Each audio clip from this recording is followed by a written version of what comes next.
Muito boa tarde. Hoje em Planeteers Home Gathering trazemos energia e transição energética, as mudanças pelas quais estamos a passar e as mudanças que implicam uma série de atores em diversas áreas de decisão, tal como vamos explicar ao longo deste episódio. Patrícia Silva, da Planeteers, boa tarde. Exato, boa tarde. Neste episódio vamos ter 4 convidados que trabalham em diferentes áreas da transição energética, por isso vai ser uma discussão bastante interessante.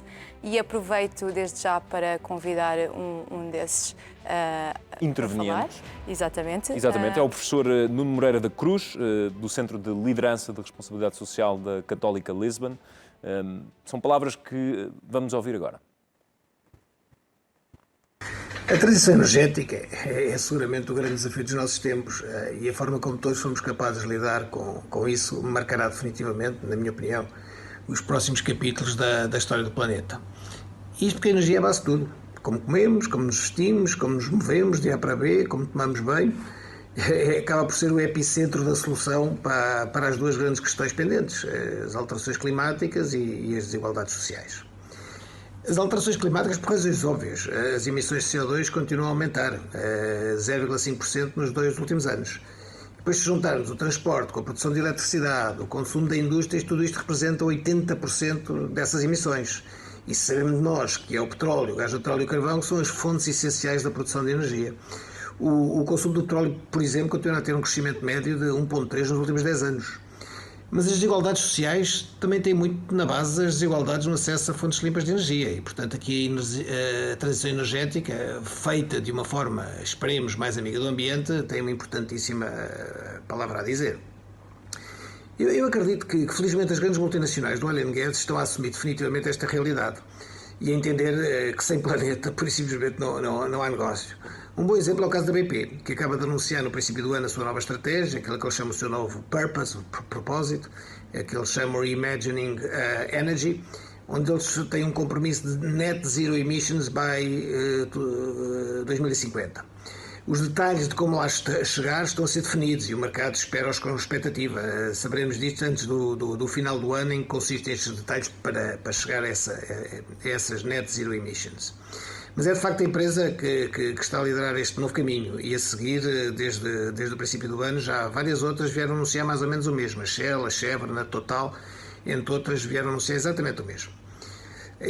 A sustentabilidade, na minha opinião, está definitivamente a ser, o farol da transição energética, como também o é o farol para muitos outros setores, só que a energia é a base de tudo e sem essa nada se consegue.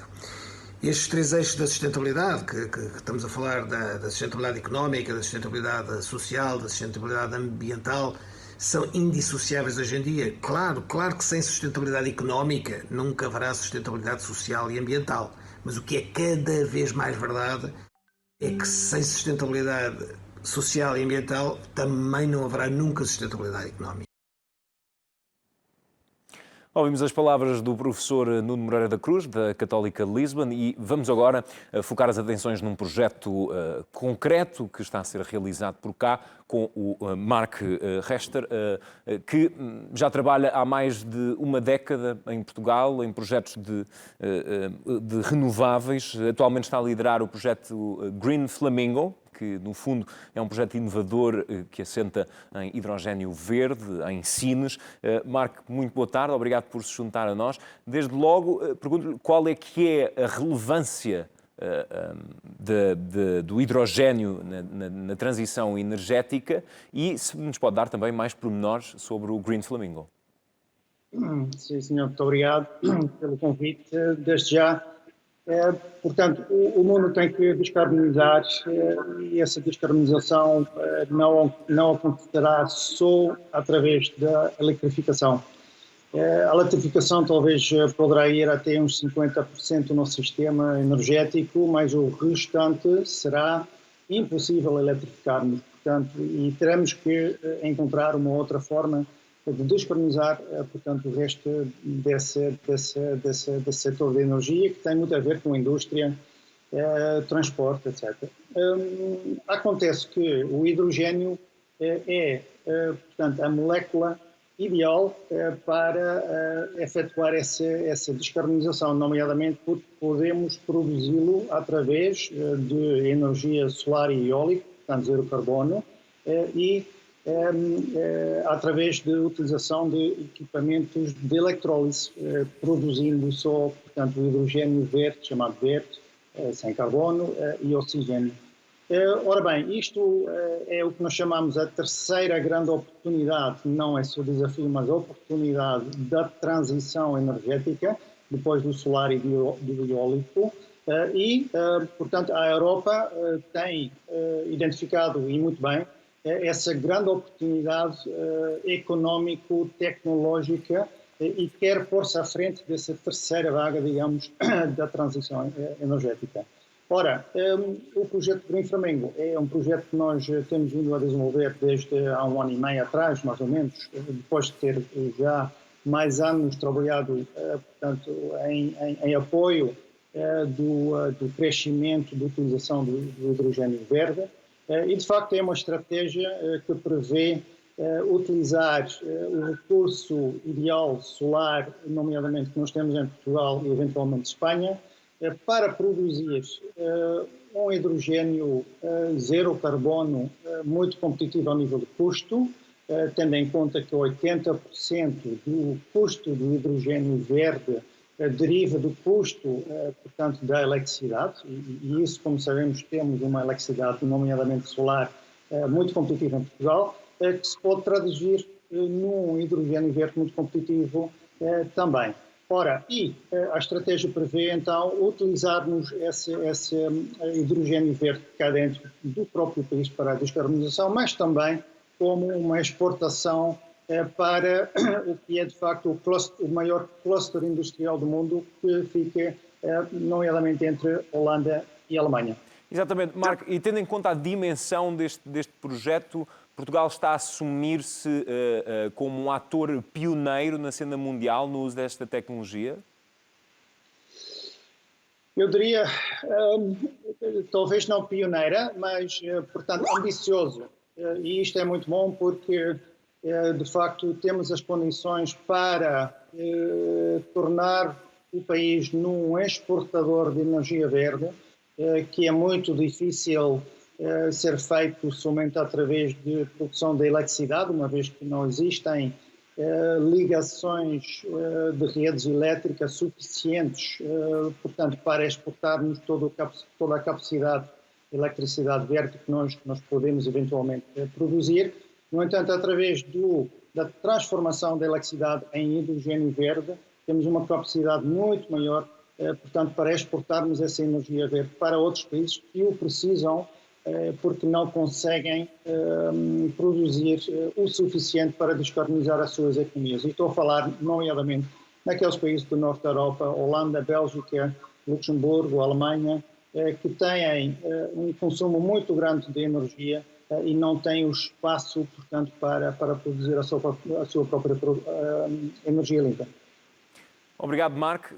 Voltamos aqui a estúdio para uns comentários preliminares sobre a intervenção dos nossos dois primeiros convidados, Patrícia. Sim, João, eu acho que o que foi falado até agora está bastante enquadrado na transição energética. Por um lado, vemos o Nuno a falar de como as grandes empresas de energia mais tradicionais já se estão a adaptar à transição energética e o quão importante é focar na sustentabilidade na transição, tanto do ponto de vista económico, social e ambiental, então focar numa transição justa.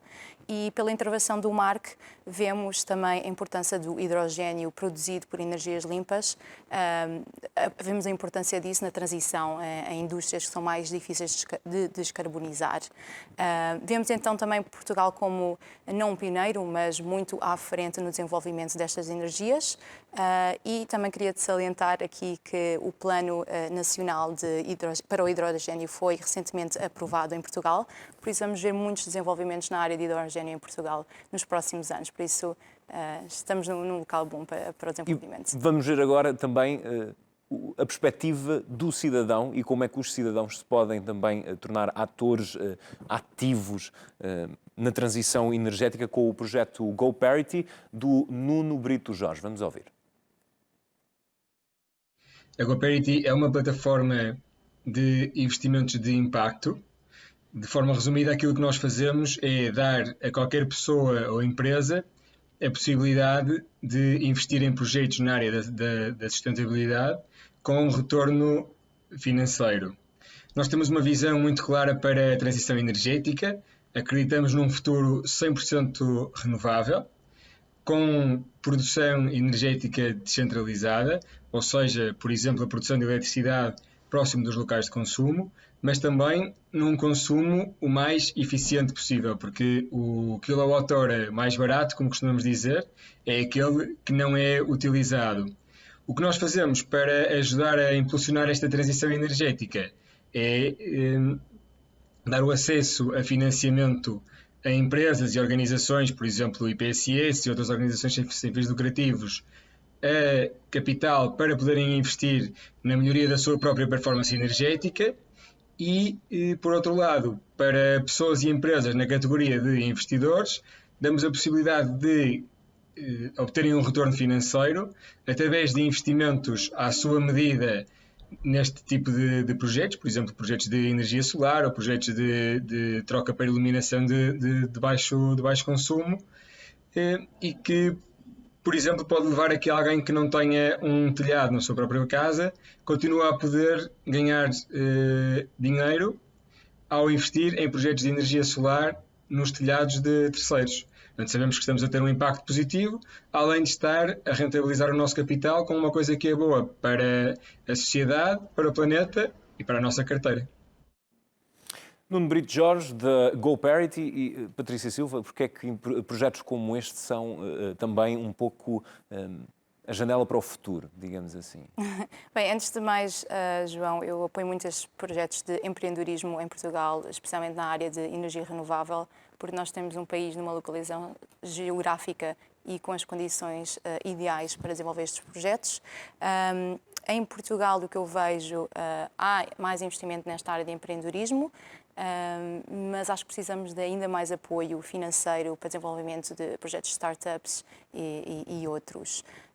Na área específica de energias limpas, temos alguns projetos com a EDP, portugueses com a EDP, mas acho que precisamos muito mais. Vemos os exemplos do estrangeiro, se calhar nem comparando com Silicon Valley ou com Londres, mas talvez comparando com nações mais pequenas, como Portugal, vemos em Israel o grande impacto do que é investir nestas startups. Eles são muito desenvolvidos nesta área e acho que Portugal pode seguir esse exemplo. E acho que a Planeteer está aqui também para ajudar a ser um pilar bem forte nesse desenvolvimento de inovação na área de energia renovável. Por isso, contem connosco para esta aceleração do investimento em energias limpas em Portugal.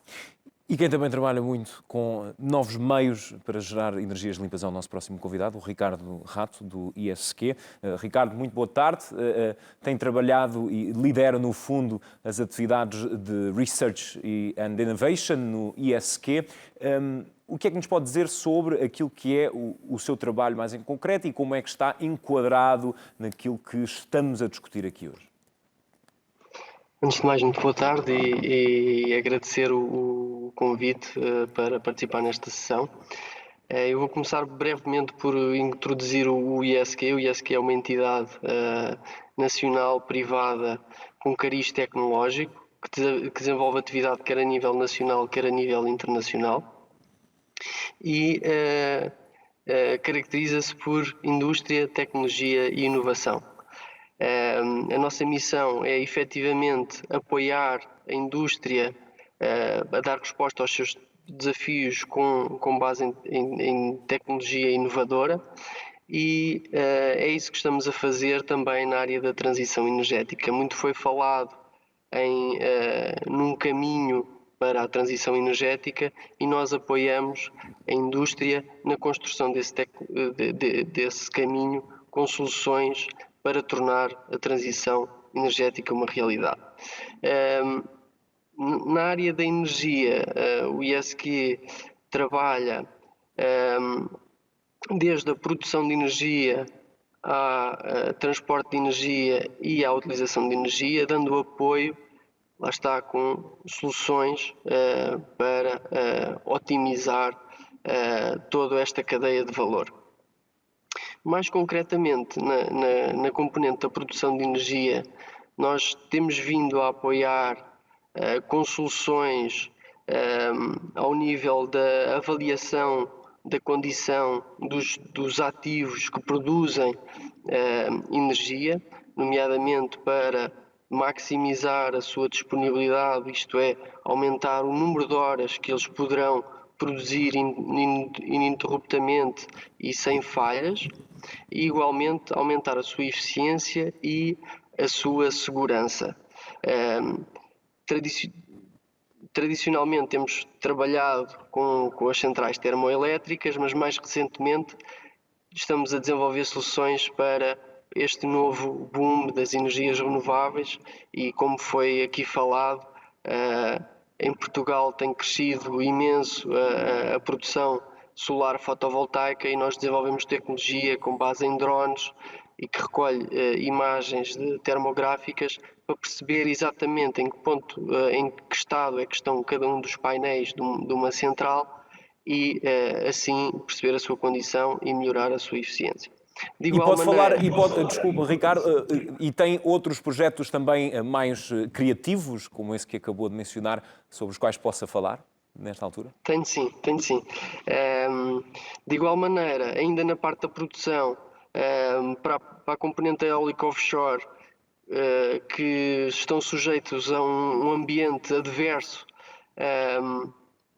desenvolvemos sistemas para controlar a qualidade dessas estruturas na fase de produção. Lá está, porque estão sujeitos a condições muito adversas no mar e por isso há um controle que é necessário fazer mais fino na sua fase de produção. E de igual maneira, também temos soluções para quando estas estruturas vão para o mar, poderem ser monitorizadas à distância e perceber e antecipar potenciais falhas nesse ambiente. Trabalhamos também na componente da utilização de energia, como tinha falado, e foi muito interessante ouvir as palavras do Nuno Brito Jorge, onde ele disse que efetivamente a energia mais limpa é aquela que nós deixamos de consumir via eficiência energética, e nesta componente é efetivamente onde nós trabalhamos, junto da indústria e junto dos edifícios, para promover a redução de consumo. E queria dar aqui dois exemplos de projetos que temos nesta área. Um primeiro para a indústria, que se foca sobretudo na vertente dos processos térmicos industriais, que atualmente ainda existem uns grandes desperdícios de calor, e aqui o que o ISQ está a fazer é encontrar soluções para identificar desperdícios de calor e encontrar formas para utilizar de uma forma mais eficiente reaproveitar esse calor e assim reduzir o consumo de energia. Isto é particularmente relevante porque em alguns setores industriais portugueses encontramos desperdícios ou um potencial de recuperação de calor na ordem dos 20-30%. Estamos a falar de muitas emissões, estamos a falar de muito dinheiro que pode ser poupado com esta lógica de sustentabilidade e de competitividade também do setor industrial português. O último projeto que queria apresentar aqui nesta vertente também da utilização de energia é um projeto vocacionado para a reabilitação de edifícios, é um projeto que irá iniciar-se em setembro, é um projeto europeu coordenado pelo ISQ e que visa desenvolver tecnologias energéticas, nomeadamente ao nível dos isolamentos térmicos, de sistemas de climatização mais eficientes para edifícios, numa fase de reabilitação, por um lado, reduzam o consumo de energia, mas que possam também facilitar todo o processo de reabilitação. Pronto, este projeto, que é financiado pelo Programa Horizonte 2020, tem também aqui como objetivo muito forte o desenvolvimento destas tecnologias para irem para o mercado mais rapidamente e assim também promover a economia europeia e, lá está, termos aqui o triângulo entre o societal, o ambiental e o económico. Obrigado, Ricardo. Patrícia, antes de lhe dar a palavra, porque tem uma questão, ainda temos tempo para uma questão para o Marco.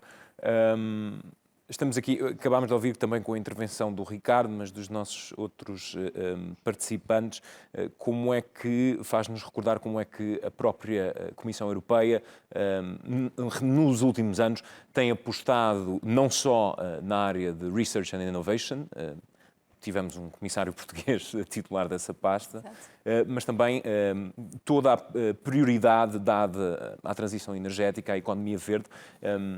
Mas vamos dar agora, se calhar, palavras de conclusão, talvez, ao Mark, com a pergunta que a Planeteers tem reservada para ele. Exato. Mark, então, os projetos mais inovadores que ainda não, às vezes não estão tão provados por serem tão grandes, às vezes servem de críticas também para muita da população. Gostaria de saber, então, das críticas que houve, ou dos desafios que tem mais com este projeto, quais são os dois que gostaria de salientar e o que gostaria de responder como como ultrapassa esse obstáculo, esses desafios que se encontram num projeto tão novo para Portugal? Sim, muito obrigado. Bem, eu acho que nós temos que olhar para o que está a passar à nossa volta. Portanto, é muito importante para percebermos o que é que nós podemos fazer para o crescimento económico, tanto como para a descarbonização da nossa economia. E quando olhamos para a estratégia europeia, conforme já indicaram, o chamado Green Deal, é o instrumento, de facto, com muito dinheiro, portanto, atrás, para, digamos, reconstruir a Europa no pós-corona, digamos, não é? Nos próximos 5 a 10 anos. Ora, dentro do Green Deal, o hidrogênio limpo, digamos, tem um papel central, e então isto quer dizer o quê? Que estamos muito bem posicionados, não só, portanto, para posicionar Portugal de forma muito forte nesta nova indústria que está neste momento a crescer, mas também aproveitarmos os fundos europeus disponíveis em apoio, portanto, desta onda nova da transição energética. Ora, eu acho que podem haver, e há sempre críticas, eu acho que o que nós temos que fazer é comunicar muito transparentemente, sabermos o que é que estamos a fazer, haver formas de perguntas e respostas, não é? Como estamos a fazer agora, para dar resposta a qualquer tipo de pergunta que poderá haver. Eu diria, é mais perguntas e esclarecimentos do que críticas. Além do qual, foi convidado para integrar o chamado Clean Hydrogen Alliance, que é um grupo de pessoas da própria Comissão Europeia e alguns CEOs de indústria europeia, que estarão, portanto, a trabalhar em conjunto na implementação da estratégia do hidrogênio europeia. Portanto, estou muito próximo daquilo que está a passar a nível de Bruxelas e Europa, e posso confirmar que este esforço que a Comissão Europeia está a fazer, e também muitos outros Estados-membros dentro da Europa, vai acontecer, e Portugal tem uma grande oportunidade, uma vez que está na linha de frente dessa nova oportunidade, dessa onda de inovação energética. Portanto, eu diria que a única coisa que temos que fazer para a frente é trabalhar bem em conjunto, dentro de Portugal, como também com parceiros fora, dentro da Europa e fora da Europa, e podemos criar um setor com bastante futuro, com bastante crescimento económico, com bastante oportunidade de criação de emprego para os próximos 10, 20, 30 anos, porque isto é uma transição que vai levar décadas e vai criar muita oportunidade para nós. Portanto, deixava aí. Muito obrigado, Marco. Aproveito também para agradecer a participação do nosso outro convidado, o Ricardo Rato. Volto ao estúdio apenas para umas breves notas finais. Patrícia Silva. João, eu acho que cobrimos uma vasta área de transição energética. Começámos pelas empresas mais tradicionais de energia e qual é o papel delas agora na transição, como elas estão a adaptar. Depois passámos para uma área onde já vimos cá projetos inovadores de energias renováveis a acontecerem, e também falámos de uma vertente assim mais no futuro próximo e futuro mais longe. A longo prazo. Exato, onde temos projetos também a serem desenvolvidos em Portugal. Vemos também então o posicionamento, volto a repetir isto, o posicionamento de Portugal nesta área de liderança mundial no desenvolvimento de energias renováveis, o que é excelente. Precisamos, sem dúvida, ainda de mais investimento, mais desenvolvimento e temos que acelerar esta transição para um mundo mais sustentável e o Planeteers vai ser um agente muito ativo nessa transição energética. Muito obrigado, Patrícia Silva. Obrigada. Está concluída mais uma conversa. Obrigado por terem assistido a mais um Planeteers Home Gathering. Até breve.